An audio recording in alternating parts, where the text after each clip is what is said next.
Here we go. So this is the influences on weather and climate, currents and climate. So we're going to talk about how the currents are going to impact climate around various spots, well, specifically Tijuana, Mexico, and Orlando, Florida.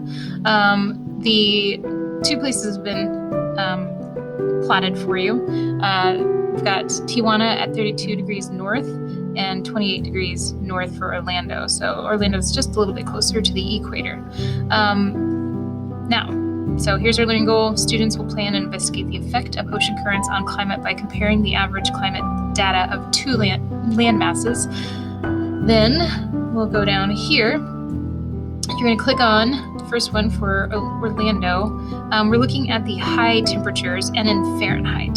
So if we go here, we look at the Fahrenheit, the max average. You can select and copy and paste. So copy, and then you can paste it into a Google Sheet. So this is how you should set up your table. But if we were to plug them in, I just pasted it there. It would be like that. Now, a little sidebar here. Remember our graphing practice a while back? This is pretty similar. So here's our table. These are not accurate numbers. I just randomly put them in there to show you. So don't copy these. But we've got Orlando and then Tijuana, and then across the top we have our months and then the average temperature here. When you are done inputting the information or the data into your data table, you'll click Insert and then Chart. And make sure it's a line chart. So you'll get the lines. You should have two lines, and it'll tell you which each means at the top.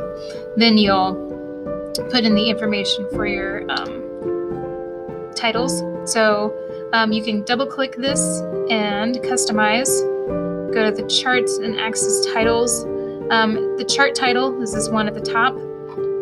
The horizontal axis title is down here because this is horizontal. This is your x-axis, and then the y-axis is your vertical, and that's this one along here. Remember, when we're measuring, you need to put some sort of unit.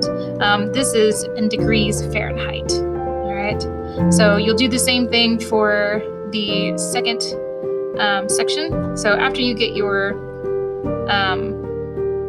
table built, your chart, you'll just click on it and then hit Control-C, or you can hit Edit and copy and then paste it here on your page. You can link it or not, doesn't matter. If you're not changing anything, then you can just keep it unlinked, but this will shrink it so it fits on this page. It's just easier.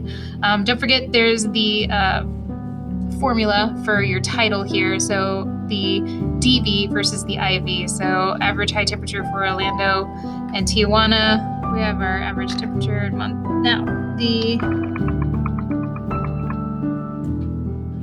same thing for rainfall. So if you scroll down, so here's your average temperature, that's the high temperature, and then we're looking at average rainfall or precipitation, and we want it in millimeters. So you'll just take this information here, January through December, and put that into your spreadsheet just like this, and then highlight all that, insert, and your chart, and you'll come up with another chart for the precipitation. So you'll change your axis title here and your title for the chart there.